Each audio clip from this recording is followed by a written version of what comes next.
This is Glambition Radio, episode number 217, with Jennifer Allwood, author of Fear is Not the Boss of You.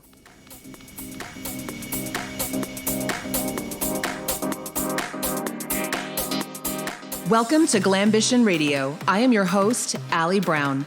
I'm an entrepreneur, mentor, investor, and mom of twins. I love thinking big, doing different, and exploring ideas that disrupt the status quo, especially when it comes to women, because we are rewriting the rules for leadership, business success, making money, and changing the world. And we're doing it with style. Let's go.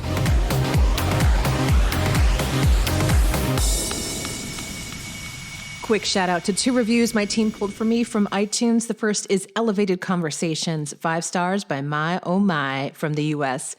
As a high-performing entrepreneur, it's important for me to find resources that will continue to elevate my thoughts. Allie's podcast curates the most amazing conversations with some of the most amazing women on this side of heaven. I love that. You can read the rest of her review on iTunes. And the second is Mallory, the backpack teacher, says, I'm so thankful for this show. Allie goes beyond the feel good you can do it show of glitter and hope. It's changed my perspective business, helping me take my business from hobby to full-time in the past year. Thank you so much. And we have just a few of these gorgeous Glambition Radio journals, and I'd love to mail one to you. How do you get one? Well, if you go write us a review on iTunes, or if you recently have, just let us know at this page, glambitiongiveaway.com. We have a few of these. I'd like to get them out of the closet and get them out the door. So please leave us a review. Let my team know there at glambitiongiveaway.com. That has all the details. You can see a beautiful photo of the journals, and I can't wait to send you one. Again, this is not one of those drawings, that 1 in 100 are going to get one. We will send one to you. Just check the details there at glambitiongiveaway.com. I am thrilled about today's guest, who I initially met at my iconic event in November 2019, which seems like 6 years ago now, when we were all together in person and no one was wearing masks and we're having a good time and people had traveled from all over the world. And there was this beautiful soul with this wild blonde hair sitting in there, and her name was Jennifer Allwood. And the more I got to know her, the more intrigued I was, because there's several levels to Jennifer. On the surface, in her past career, she was an incredible decorator and painter. Her work was even featured on Extreme Makeover Home Edition, all kinds of network shows. Her work is all over Pinterest, but it's really her journey with her faith and then deciding to really step out there with it that I am really intrigued by. And that's where we go today. So you're going to hear all about her business advice and the smart decisions she made. But really, in today's world, I think her best decision was coming out there so strongly with what she feels has made her the ultimate success, and how she is helping other women do this in her own coaching programs. So get ready for a fantastic conversation with Jennifer Allwood. And a quick reminder that today's show is sponsored by The Trust, my new premier network for 7- and 8-figure women business leaders. Come join us. No matter the state of the world right now, we are having extraordinary things cooking up for this fall and beyond. Learn more and join us at jointhetrust.org. Here's Jennifer. Jennifer, where are you right now? Allie, I am currently in my home office in Kansas City, Missouri. Not Kansas City, Kansas, but Kansas City, Missouri. Is it the same? Okay, can you explain that? Is it the same city, but it's split, or they're really 2 different cities? Well, the city is split in half. So half of Kansas City is on the Kansas side, half of Kansas City is on the Missouri side. So if you've ever flown into Kansas City, I live really close to the airport. So we consider it God's country up here. It's the northern part of the city. And Kansas City is great. But the river divides us in half. I was so thrilled to meet you at my iconic event, which seems like 6 years ago now. Isn't that not the truth? And remember the live events? Wasn't that fun? Wasn't traveling and airplanes and all of us sitting in a room great? Oh, we all looked good. And I know. It was fantastic. We had pants on. Yeah. I know. My hair so was much done. fun. My makeup was done. It was a great conference. Thank you. I miss it. Like if I start, I'm going to start crying if I think about it. Actually, I just love live events so much. But, you just shown at the back of the room, like you have a light around you anyway. You're just a bubble of fun. And then getting to know you more and knowing what you do and what you stand for was so fascinating to me. And then now this book is out, and you mentioned the book before, and everyone mentions a book. They're working on a book. I'm working on a book. It's still in the drawer, right? But like the book's here. Here is the book. Tell me what that feels like when the book is in your hands.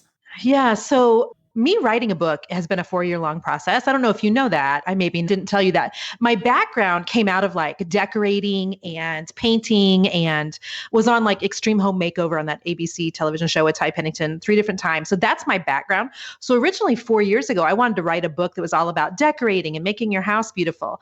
And then as I've shifted into the online coaching space and coaching women in the last couple of years, I knew that like I didn't want to still have a decorating book. That just felt kind of smallish.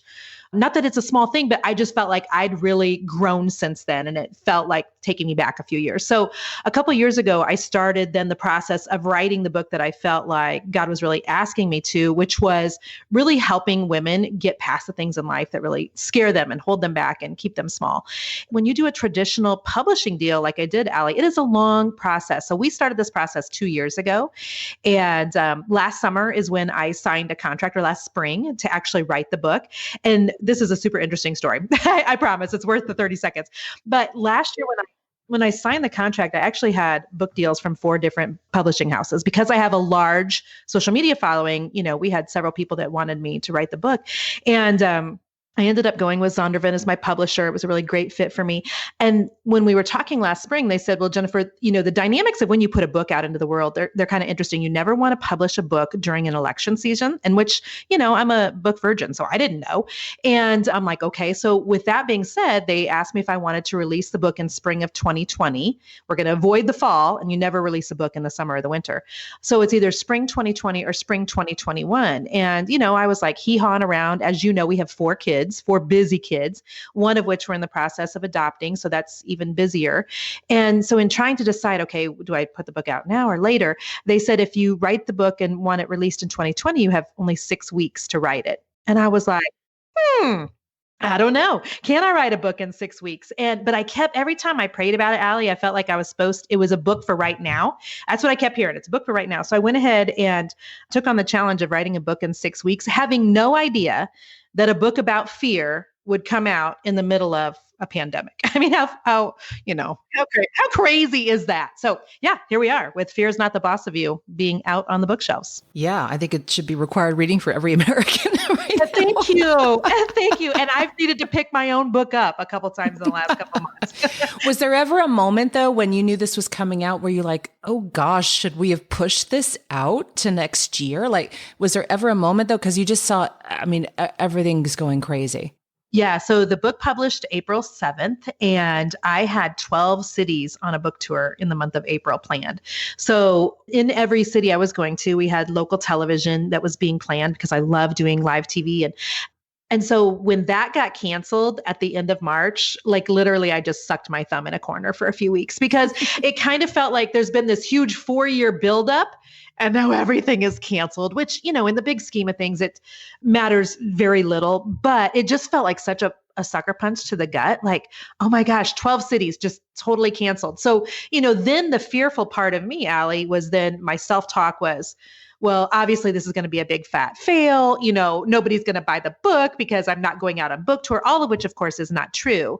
But it's interesting, the self-talk that we can sometimes do. And we just had to get really creative as a team. Okay, so we're not doing the book tour, which is definitely going to affect book sales. So what can we do? Mm-hmm. We also had to try to kind of lower our expectations, because expectations of what the book would do pre-corona, like PC, pre-corona, are very different than AC after corona, because the world is different. Business is different. And oh, by the way, book sales are different. So, a lot of people tried to kind of pat me on the back and be like, well, it's okay. Everybody's stuck at home, so you're going to sell a lot of books. But the truth is 2,200 bookstores across America were closed. Mm-hmm. And people, yes, they were reading books, but most people were reading books that had been sitting on their bookshelves collecting dust. A lot of people were, kind of keeping their finances a little closer to their chest and not spending. So we just had to kind of seriously lower our expectations on what the book was going to do. And I had somebody give me some great advice. She said, Jennifer, quit focusing on book sales and focus on book impact. And that kind of changed everything in my brain for me. Yeah. And then you were one of the top sellers on Amazon for a while. We were number one on Amazon for almost 4 weeks solid, which was crazy. We hit number one within 6 hours. We also hit this really cool Publishers Weekly list, which is not, New York Times bestseller, but Publishers Weekly is a really cool list. It also hit the Washington Post at number 15, right behind Carrie Underwood's book. So in my head, I'm like, if I'm this close to Carrie Underwood, can I get her legs, Lord? If we're going to be on the same list, like, can I just clone her and put my head on her body? Like, just want to, yeah. And so, we cheered and considered that a win. We had to. And so, here we are. And here we are. And, I want to say just how thrilled I am that I feel like you were so forthright in how open you are with your faith, because there's been a lot of people, you hear advice sometimes like you don't want to put that out front, especially if you're a business coach. And here, the whole book is around this. Yeah, and it is. Now, Zondervan's a Christian publisher, right? They are. Okay. Did they do Rick Warren's books? They did. Yeah, they sure did. Okay, that's where I know it.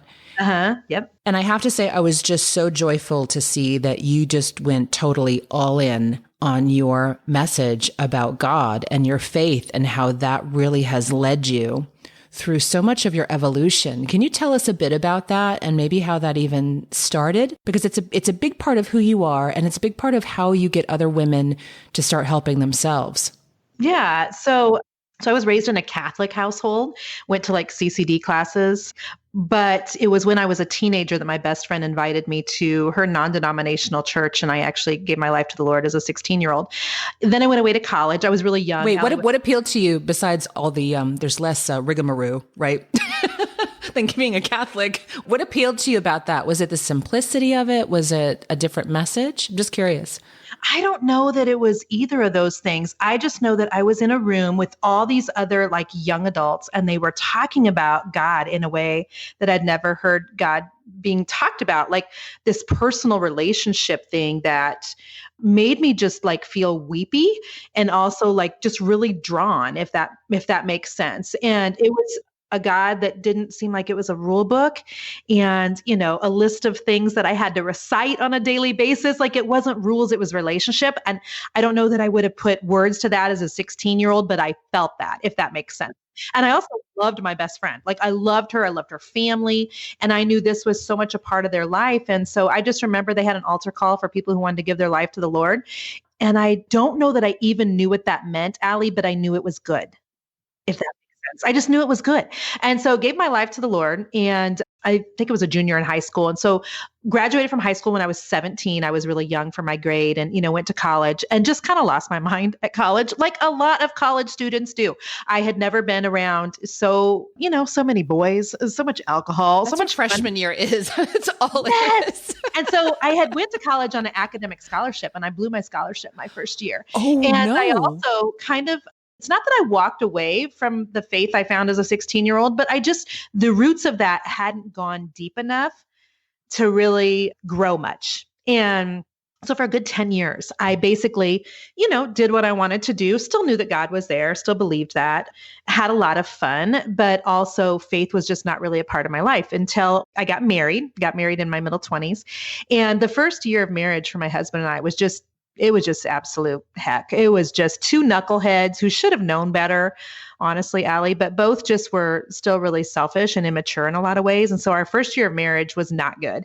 And at the end of that first year, we kind of had a conversation that was like, okay, either we're going to decide to stay married and we're going to do something to make this better, or we're going to like end it now before we have children.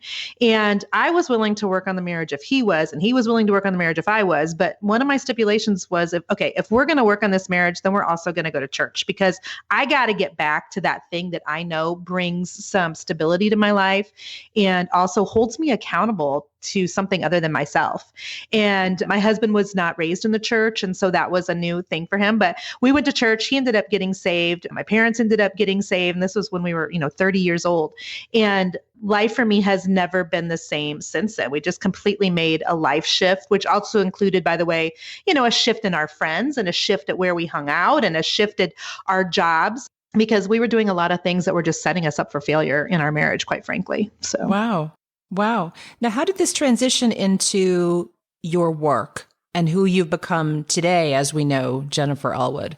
Yeah. So I started a painting company in Kansas City back in the year 2000. So we did decorative painting, faux finishing. It was a lot of fun until about 6 years ago when I realized I'd kind of capped like the amount of money that I could make going to people's homes and painting.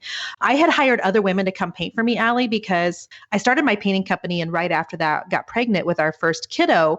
And as soon as I delivered him, I realized, okay, I can never actually go back to working in somebody's house every single day because I just wanted to stay home with him so badly. And so I started hiring all these other women to come paint for me. And finally, at one point, I don't even remember if it was a day when I realized this or just, through time realized, what I'm actually really good at? It's not even actually the painting. Allie, what I was good at was getting us the painting work. I didn't realize I was good at marketing until, several years in, I'm like, wait a second, I'm actually better at finding all these girls painting jobs than I am actually going out into the field and doing the painting with them. And so over the course of, the 17 years that I owned my painting company, I stayed home the whole time and got work for all the women who went out and painted for me. And, that was, really, I loved that business. I loved it a lot. But about 6 years ago, I realized, okay, unless I keep hiring all these additional women to come work for me, I really couldn't get past the income level that we were at. We were at $300,000 several years in a row. And I had 8 women that were working for me. And we were making a good income, but I knew I wanted more than that. And I didn't really know what to do other than try to maybe shift the business into the online space. I saw what was happening on Facebook. I saw what was happening on Instagram. And I decided to start teaching people that were following me on social media how to paint in their own homes. And then that quickly grew to a 6-figure business in a year. And people kept asking me questions though that were leading me to the next thing. And mainly they were asking me, okay, how do you have so many followers, Jennifer? You have 100,000 followers on Facebook and now 200,000 and then 300,000. And how do you have all these followers on Pinterest and Instagram? And so about 5 years ago, I started teaching people how to get more followers and started my monthly coaching group, which was a game changer for our life and for our business.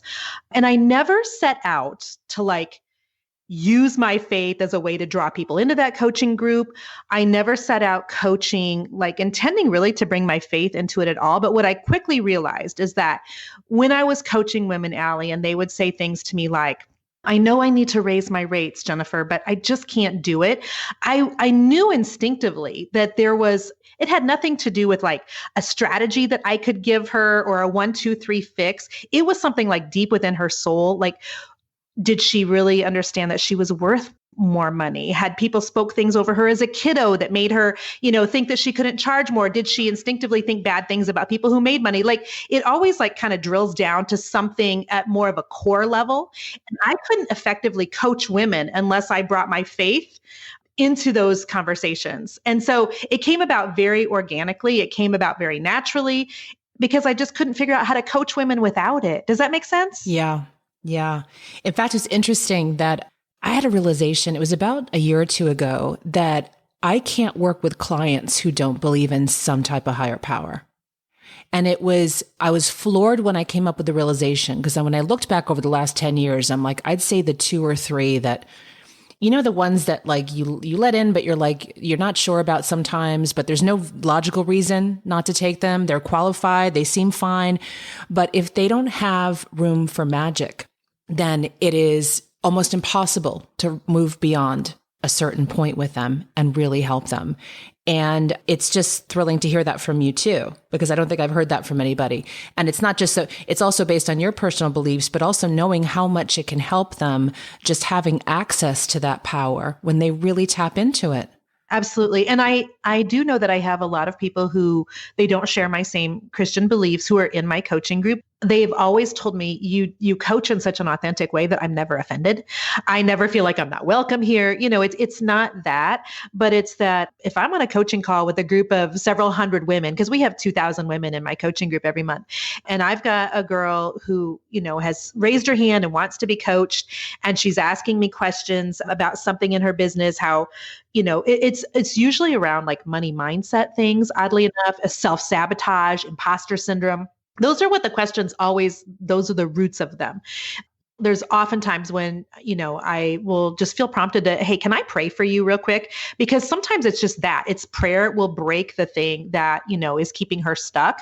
And then we move right along and we go to the next woman. And it's not, something that I feel like I'm hitting people upside the head with, but I do feel like I would be doing them a huge disservice not to offer that as part of my coaching. Yeah. So. I love that. Thanks. I love that. Will you pray for me? I love it too.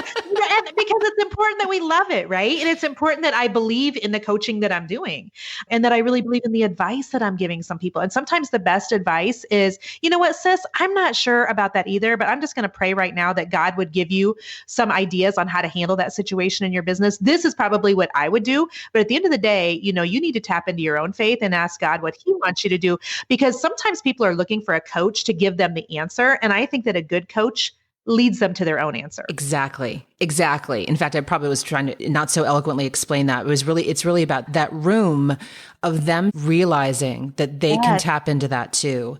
100% is the magic. There was a quote you have in the book that I'm going to bring up now because I think it weaves nicely into what you're talking about. And that is that you wrote, God is in the business of luring you in with something you want and then giving you what you actually need. Can you tell us more about that? Oh gosh, yeah. So I feel like God does that to me and has done that to me so many times in my life. I can give you a really great example. As you know, we're in the process of adopting a 5-year-old little girl. And we started trying to adopt Allie back when our other daughter was 4, so like 8 years ago. And we waited for 2 years to adopt a newborn. And then we were on a list for 2 years to adopt out of the foster care system in Missouri. So for 4 years, we waited and we waited and we waited. And I remember being, especially people of prayer, I kind of kept thinking, well, not kind of. This is what I was thinking. Like, Lord, are you serious? We're trying to adopt a child. And why is every door getting shut? Like, I just couldn't for the life of me understand it, Allie. We are raising our hands to take on a kiddo for life here. And yet we would get, a birth mom would look at our profile and then, she would choose someone else. It just kept happening over and over and over. And I was starting to feel angry about it. So for 4 years, this went on until after 4 years, I was kind of like a WWF wrestler and I tapped out. I'm like, I'm done, Lord. I'm done waiting. So you just really felt you should have 4 kids like that. Yeah. You just wanted, and adoption was important to you. And adoption was important to me. Part of that is my own personal history. And part of that is I would tell my husband, we'd tuck our 3 kids into bed at night. And on occasion, I would just have this weird feeling like, there's a 4th one I'm supposed to be tucking in. And I could never get rid of that, and it was just the weirdest feeling. I would tell Jason, it happened again. It happened again. So anyway, we tried for 4 years and the doors just kept getting shut and kept getting shut. So finally we pulled out of the wait. And I told the Lord, okay, well, I'm still game, but you're going to have to do something creative if you want for us to adopt. And that was that. 4 years later, we literally get a phone call, Allie, from the great grandmother of this little girl named Ari. And she said, so this little girl that we're adopting, Ari, she's my cousin's granddaughter, if you can follow that. And anyway, they called us and said, she needs a family. Would you consider adopting her? And we're doing that. But it's weird because I thought what we wanted was to adopt one way. I thought we wanted to adopt a newborn, and then I thought we wanted to adopt out of the foster care system. But God really gave us, our family, what we needed, which was, he knew what was coming down the pipe the whole time. And I was so frustrated for all those years of waiting, but that's happened over and over again, where I use an example in the book about how we were trying to buy a house 4 years ago that I just couldn't figure out why our home wasn't selling. My house was considered kind of like Pinterest famous. Our old home was, Allie, for many years. My house was all over Pinterest because decorating is my thing. So we had lots of newspaper articles about our home. We had magazine articles about our home, and yet we could not sell it. Do you know how embarrassing that is? How does your house become all over Pinterest? It's in magazines and you can't you're sell like it? Featured on Extreme Makeover. And I'm Hello. like, okay, God, what are you doing here? But the truth is, if we had sold our house when we wanted to, we would have purchased a home that was much smaller than the one we're in. You could never have housed a fourth kiddo, so it's just interesting. So often we think that we know what's best for us and get frustrated by the process, when if we could see kind of 10 steps ahead or 5 years ahead or a couple decisions ahead, we would see that what's actually coming towards us is actually so much better than what we could ever plan for ourselves. Yeah. Do you think that also applies sometimes to us being drawn into things that we think we want for achievement or ego, and then drawn to the real meaning of that afterwards? 100%. Ego is that's something God's really dealing with me about right now, because as you know, you and I are both in an industry where there's lots of numbers thrown around and lots of achievements thrown around and lots of ego thrown around. At least I think that about the coaching industry. And so God's really been working with me on, would I rather be well known? Would I rather have sexy numbers, or would I rather be doing things in a different way that feels more authentic and better for me and brings me a lot more peace? And so we've kind of been wrestling through some of that. And that's probably a whole nother conversation. But I mean, there's certain levels, I think, of like that you can get to in terms of how big your team is and what kind of income you're bringing in a year, that for me provide like this lifestyle is very low stress. Feels really good. But then it's like when I try to push too hard and get to this next level, Allie, and I try to bump things up, like it kind of goes sideways for me internally. Does that make sense? And I start losing my peace, and I'm working a lot more, and I don't like who I am, and I don't have time for the things that I say that matter. And I'm making decisions that would show otherwise. And so I think ego is such an intriguing conversation at the moment. So thank you for bringing that word up. Yeah. It kind of links into what we talked about at Iconic on the false metrics. And, and those of us who are leaders in our industry, we have a healthy sense of ego, let's say. Some of us have a healthy sense of competition. We see a goal and we're like, great, we're going to go after that goal and let's do it. Fire up the team and let's go after us. And very often, though, once we get there, we'll see the reason why we're there too. Like we'll see the impact we're having on people that may be shifting into something greater. We will see, I'll give a quick example. I launched my organization, The Trust, at Iconic, and it's an organization based on live events. So great year for live events, 2020. Yeah. And I'm literally, I'll tell you, sometimes, we kind of reconnect to praying again, full honesty when things happen. I'm like, all right, I'm back. I'm here. Yep. Here I am. It's been a while. Let's get to know each other. I'm so sorry. I was a little busy. And I was like, what? Why now? Why did I launch this now? What's going on? And sure enough, though, I realized, to make a long story short, what has developed in that core group now of those amazing women in that group, the conversations we're having now based on current events would not have happened. And It's taking the power of this group in a whole new direction that probably would not have even been uncovered. So it's looking much different than I thought it would initially, but it's going somewhere now so magical that I'm having to just surrender and trust and make decisions. It's hard to plan right now, anything. It's hard to make decisions. So all you have right now is to be able to make these from a really strong place of faith. Yeah. And that's not a bad thing. It's like there's so much yucky, bad stuff, of course, happening in the world and in business and things right now. But one of my favorite Bible scriptures is that what the enemy intends for evil, the Lord will use for good. And I see lots of good coming out of the chaos of the last 3 or 4 months. There's lots of people figuring out what really is important and where they really want to focus and how they can really shift things into a way that they wanted to all along anyway. Does that make sense? Like we had to cancel my live event. I don't know if you even know this, Allie. It was the first week of April, to a completely virtual event. This is something I have never talked about publicly, by the way. So I need all of your listeners to like pinky swear they're not going to send me hate mail.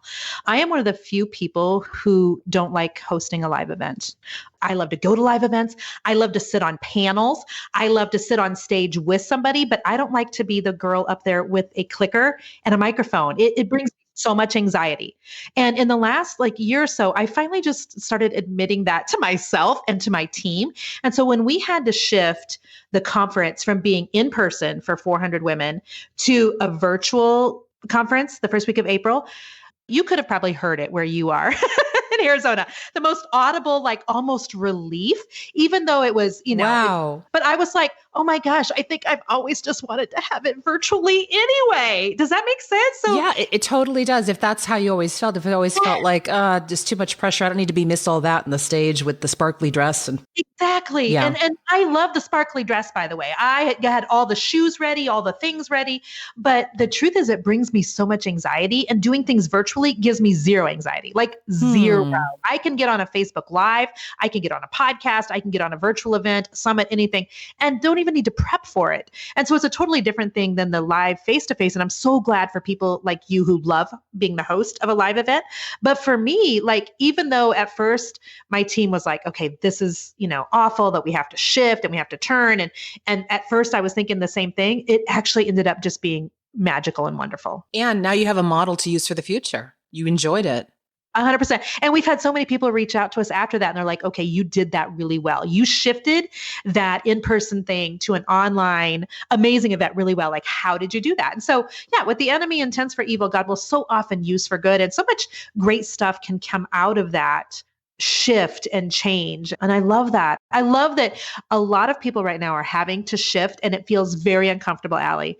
And it feels very like new territory for so many business owners, but there's so much great stuff like blooming and coming forth out of that shifting. I love watching it happen with so many of my entrepreneurs. Yeah. Yeah. I'm okay with most of it. I'm praying that they don't close kids camps right now.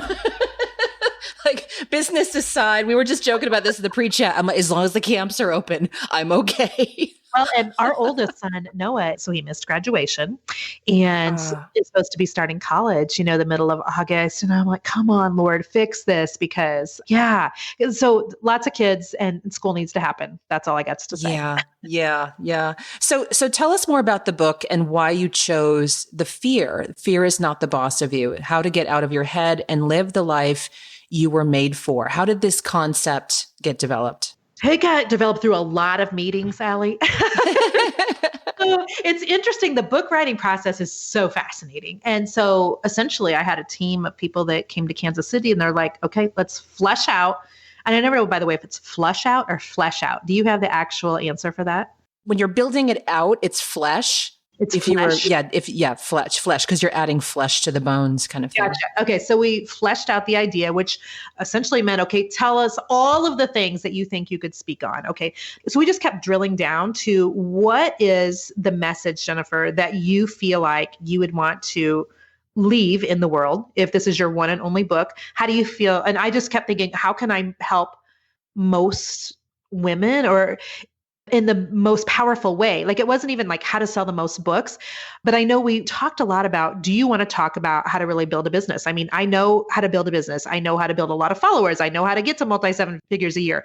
Do you want to talk about that? And I just really didn't. It just didn't feel right. And when I thought about, well, what stops most entrepreneurs from really building a life that they want or a business that they want? What stops most women from getting the life on the side of heaven that they want? A lot of times it's fear. It's not circumstances, but it's fear that keeps them in certain circumstances, or it's fear that keeps them stuck. And, they're terrified to make changes. And that's where I felt like I could help women the most and be the most powerful, if that makes sense, like to give them the biggest mind shift that would also result in the biggest change in their life. It was based on fear. So many of the women that I coach, Allie, they'll even come to me thinking that they don't really have any fear. But yet, as we get deeper into coaching and deeper into what's going on in their business, wherever they're usually stuck at, it's always usually a result of being fearful about what people will think, or fearful about success, or fearful about failure. It always comes back to fear. And so I love talking about fear. What I don't love is when I hear, people talking about, just punch fear in the face. Like, what does that even mean? Like, what? Gosh, I mean, the visual on that is just so dumb. And so that's, I think, sometimes too, how you know what you want your message to be is when the exact opposite of your message feels so gross. Yes. Being grossed out has always been a guideline for me to be clear on what I stand for. Yeah, because I'll be like, even stuff I see online, I'll be like, that's like, why is that triggering me? Why is that making me feel weird? Well, think about what that is showing you and what you stand for and standards that you hold, or something you just think is ridiculous. You're just like, I'll never use that language. I would see, people talking about no fear. And I'm like, I don't know of anyone who doesn't have fear. Does that person even exist? Are they a robot? Like, how do you have no fear? And so that message always frustrates me, because what I feel like it does is it alienates the majority of the population who has serious fears about serious things. And so yeah, I wanted to come with a message of, you know what, you're going to feel scared. You just are. But just because you feel one way doesn't mean that you automatically get a pass into not doing it. You've got family that needs you to do it. You've got a God in heaven that needs you to do it. You've got a community of people needing for you to do it. And so, so much I think of life anymore is people being really self-centered, and I'm self-centered too, by the way, and allowing our emotions to really dictate our decisions. And what I really wanted to drive home in the book was, you know what, feelings will sometimes lie to you. Like my feelings are, Allie, when we get done with this podcast, I'll feel like, oh, I did a good job. I should go have, some raw chocolate chip cookie dough. I feel, like rewarding myself with that. But feelings will often lead us in a wrong direction. I know I can't trust my own feelings all the times. And so I really wanted to lead people into doing things that they're scared to do, not based on their feelings. The whole fear message and the kind of epidemic of women's keeping their businesses very small to feel safe. Yep. Tell me about showing so much ambition as a Christian woman. Because I see in the Christian market, there's probably a better word for that, but there's a lot of this kind of like, oh, start a little business on the side so you don't overshadow your husband kind of vibe. Yep. Tell me, like, you're unabashed. That's the perfect word for you. Mm-hmm. You're just, you're out there with who you are, your faith. You're telling women, let's rev it up. Let's play bigger. You have bigger impact. You can have a bigger business. You can make more money. Tell me about that journey. And like, do you feel that that is actually suppressed sometimes in the circles you're in? Yeah, so this is a really interesting question. One of the interesting positions I feel like I have is, even though I'm a woman of faith, I really don't fit well into the faith community. They don't really know what to do with me. Does that make sense? Absolutely. And then because I'm a woman of faith, sometimes I don't fit really well into the business community because they don't really know what to do with that either. So I feel like I straddle the faith world and the business world really well. And it's fascinating to me that a lot of sweet Christian people will have been raised with this theology of being broke is good and having money is bad. And I'm like, where does that even say that in the Bible? It's like nowhere. It's nowhere. And they'll twist things, and perhaps they have been almost like handed down some weird theology that people with money, are bad and they're evil. And it's interesting to me how much of our money thoughts come from what maybe our parents gave us, or weird things that we picked up when we were much younger. And now we're like middle-aged, 40-something-year-old people, and we're still having to kind of clean out bad thinking, for lack of a better word. And so let me give you an example. One of my most listened to podcasts, since this is a podcast, I know your people love podcasts, is I did a podcast last year, which was called something cheesy like Women, You Hold the Keys. I don't know why we named it that, but essentially it was this. I coach a lot of women who God has given a talent to. He's given them an idea. He's given them a whatever. But a lot of times women, I feel like we will look to our husbands to really get us out of a financial situation, get us out of, poverty, get us out of whatever, when really God's given you the thing that is going to be the thing that sets your family free. And this was the case for Jason and I, for my husband and I.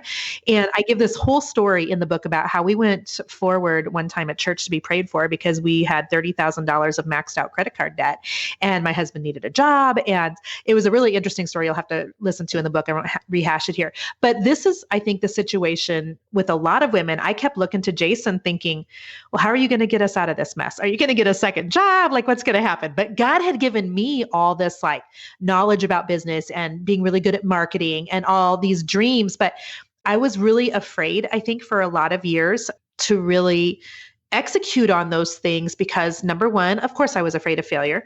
Number two, I was also afraid of success, which a lot of women are. I was afraid of, what are other people going to think of me, Allie, if I start making money? And instinctively, by the way, when you do start making money, there are people, at least this is my experience, who It's passive aggressive a lot of times, but it's still there. That who does she think she is? Oh, she's all that now. Oh, she thinks she's so good just because her business did this, this, and this. And so there really has to be something that kind of rises up on the inside of you that's able to not give too much validity to other people's opinions, or you will start self-sabotaging. And I see this happen over and over and over with women they'll keep themselves small on purpose because that is more comfortable for them than all of the stuff that they're getting from the people around them. Does that make sense? And I talk about this in the book because when you're stuck and then you start trying to crawl out of that hole and make something different for yourself, for your life, for your business, people will instinctively want to kind of grab at your ankles and pull you back down to their level because that's what they're most comfortable with. And so many women, and this is a whole nother conversation too, but women who've been through trauma and who have gone through some hard stuff in their life, they would rather stay stuck and small with people they're familiar with and things they're familiar with any day of the week than try to get outside of that because of fear of the unknown. And it's so much more comfortable to stay stuck because it's familiar. Yeah. That was a long answer. No, it's, and I love that story. That's why I asked that question, because the story where, and all of you, I'm not going to spoil it. It's definitely, first of all, you got to pick up the book. And I see a lot of books cross my desk, and I'm telling you, this has something for everyone, no matter what level you're at.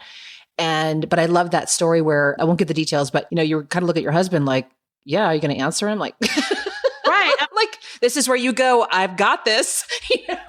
And God's Come like, on, no, honey. No, I'm talking to you, Jen. It was like he needed a megaphone, which I didn't even understand until years later. But,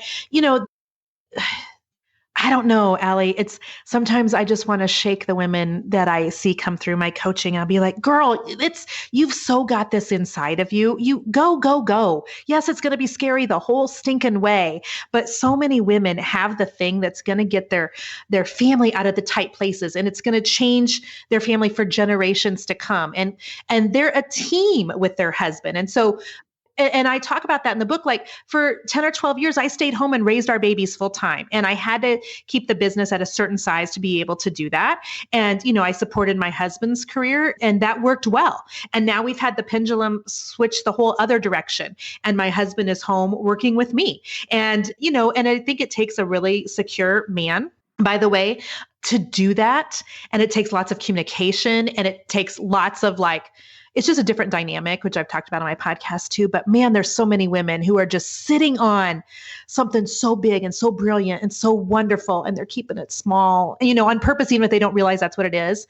That makes me super sad for them. I love that you said team. And that's exactly what I share with people when, it's funny because I'll have Brett at events, and I don't know, people do people look at you and your husband? They're like, wow, they have it all figured out. And we're like, absolutely not. But we can tell you what's worked. We have a good counselor. Yeah. And, I share with them, like, there's been many renditions, and there will be many more renditions when it comes to the working stuff. But what really shifted, and it took a few years, what really shifted is when we went in with each other as a team. And we started looking at this. It's not my money versus your money and how much time I'm spending on this. And I know you worked all day, but I need you to do this with the kids. And, it was almost this push pull. Then it became this team working together, and that really changed everything. And so it really did. Those of you out there thinking, and let's be clear though, this is a new model. The reason we have so much trouble with this is generations past were not dealing with this stuff. So we have so much coming at us right now. So give yourself grace as well if you don't have it figured out, and give yourself grace if it is causing trouble in the marriage, because there may be some new dynamics you need assistance in working out between you two. Yeah, I think this is a conversation we are going to hear more leaders begin to talk about, Allie. And I've even considered okay, am I ready to kind of talk about that yet? Or I'm just kind of dipping my toe in the water, because it does change the dynamics, I think, of a marriage when you're in business together, but the woman is the face of that business, and she's the one that's forward facing. And so, we're continuing on a daily basis to kind of figure that out, because it's just like where the world is right now. We've never done it this way before, and so we're all just trying to figure out what this is supposed to look like. And that's the same case, at least for myself and my husband in our business. So. Yeah. There was one day we were at one of my events, and because the reservation's usually in my name and I have all the super millions of points, everything's under my name. And so finally I turned to Brett. I'm like, are you tired of being Mr. Brown? He's like, not when we're staying at a 5-star hotel. He's like, and you're the reason. That is awesome. And so it does go back to, we're a team in this. And so there was a time on this team when he was the more forward facing one, and the one that, I was staying at home supporting what he was doing in his career. And now just the things have shifted, and I'm sure that it will shift again at some point. Yeah. It's a dance. And the challenge is just staying in love and enjoying it. Yeah. Oh my gosh, I could talk to you all day. I feel like we have 2 more hours of content, but let's leave the listener. Well, first, before I ask a final question, can you share with everyone, where should they go to learn more about the book? Where should they follow you? Tell us about your show. Thank you so much. So everything's just under Jennifer Allwood because we kept it super easy. So it's the Jennifer Allwood Show podcast. You can find me on Facebook and Instagram at Jennifer Allwood. Facebook is where I have, the 350,000 followers, but Instagram's my favorite. Don't tell Facebook. It's happier. It's just, I don't know. And I feel like I just love Instagram stories, and I love connecting with people, through my stories and answering their DMs. And there's some days anymore I forget to even check my Facebook. But I feel bad about that. I feel like I'm cheating on Facebook, honestly. But I love Instagram. And as far as the book, you can go to jenniferallwood.com/book, or you can go to Amazon, is where the majority of the people are ordering it. It's on bookshelves at Books A Million and Barnes & Noble. So if, the world is open wherever you're at, and you could actually go into a bookstore, you can grab a copy there. So we're still praying it'll get on the shelves of Walmart, Target, Costco, all those places, Allie, and time will tell. Fantastic. Okay, leave my listeners with 3 great pieces of advice to send them on their way. Oh, okay. So I was thinking about this because your team told me you were going to ask me this. So I wanted to do a quote out of chapter 2 in my book, which is a super fun quote that I've had so many people tell me that they can't forget now. And it's anonymous. I don't know who actually said it, but chapter 2 starts out with this saying, right or wrong, make a decision. The world is full of flat squirrels who couldn't make up their mind.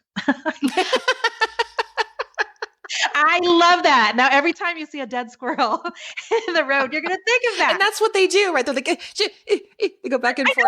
I think of that all the time in business. I'm like, just make a decision. Just make a decision. So that's one piece of advice I would give you. Right or wrong, make a decision. Second piece of advice is actually a verse out of the Bible, out of the book of Proverbs. And it says, fear of man will prove to be a snare, but whoever trusts in the Lord is kept safe.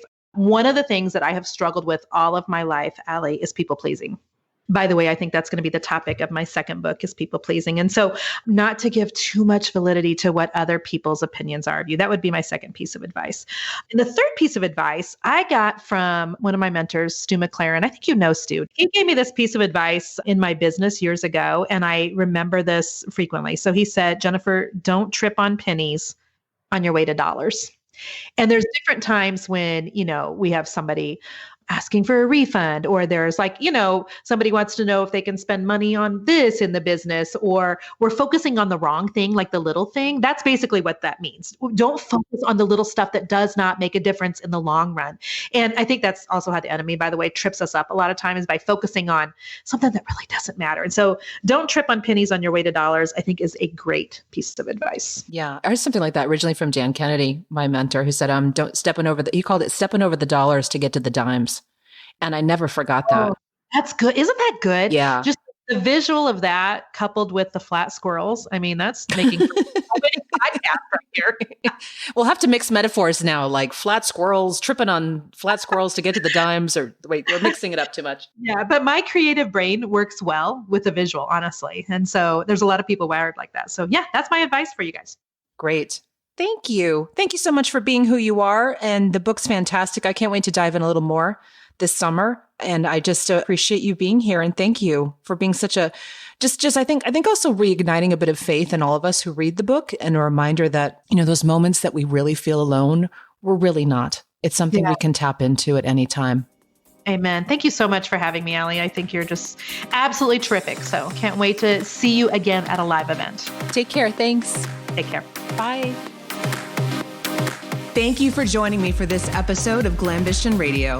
If you enjoyed the show, make sure you subscribe so you automatically get new shows every week. And I'd love if you left us a review. We are on Apple Podcasts, Stitcher, Spotify, and other platforms. And I'd love to hear from you. Come join the conversation online. You'll mostly find me on Instagram, but also on Facebook, Twitter, and more. Just head to alliebrown.com. You will find them all there. And you can also learn about upcoming opportunities to meet in person. Glambition Radio is the elevated conversation for women leaders, and I'm honored you've tuned in.